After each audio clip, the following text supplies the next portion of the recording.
Alright, magandang araw sa inyong lahat. Ituturo ko sa inyo kung paano mag-top up at mag-load direkta sa Surfcoins apps ni Surf to Sawa galing sa GCash. Okay, let's go. Alright. Kung wala pa po kayo nitong Surfcoins, mag-download na po kayo sa Play Store. So dito, dapat nakagawa na kayo dito ng account. Then, kung makikita nyo po, malapit na ako mag-expired. August 28 po siya. Okay? So, dadagdagan ko po ito ng 600 para maging 700 po siya. Okay? Top up na po natin. Then, amount po is 600 pesos.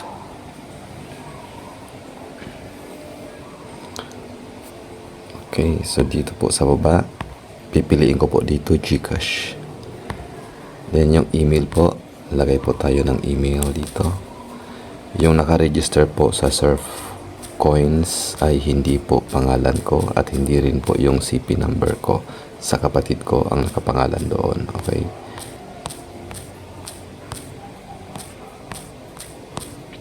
Contact number. Number ko.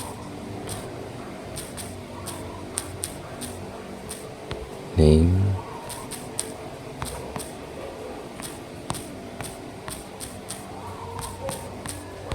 Okay, next. Then, I have read. Then, next.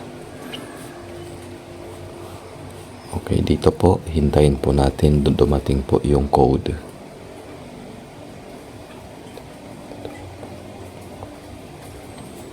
Okay, maghintay daw ng 3 minutes. Alright. So, ito na po yung code 745041.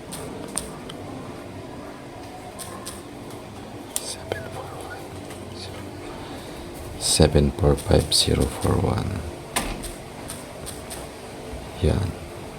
Then yung PIN. Okay, pay. Okay. So, babalik po tayo doon sa Surfcoins. Dana po. Magiging 700 na po yung laman ng ayan na po. 700 na po yung laman ng ating Surfcoins. So, ang gagawin ko po ay ilo-load ko po dito siya para magitong September plus 30 days. So, magiging siyang September 29 ba? Or baka 28 kasi may 31 yung August. Okay. So, ang pipindutin po natin dito ay buy load. Then, Surf to Sawa. Then, pindutin po natin to 30 days. At, ito. Then, next. Then, buy load. Ayun na. Loading na. At, done. So, mayigi siyang September. Nag-zero na po siya. So, i-refresh ko lang po ito. Mayigi na itong September 28. 27. Bakit po? Kasi may 31. Okay? May 31 po kasi yung August. So, ayan na po. So, please like and subscribe po kung nagustuhan nyo ang video na to. Thank you. Bye-bye.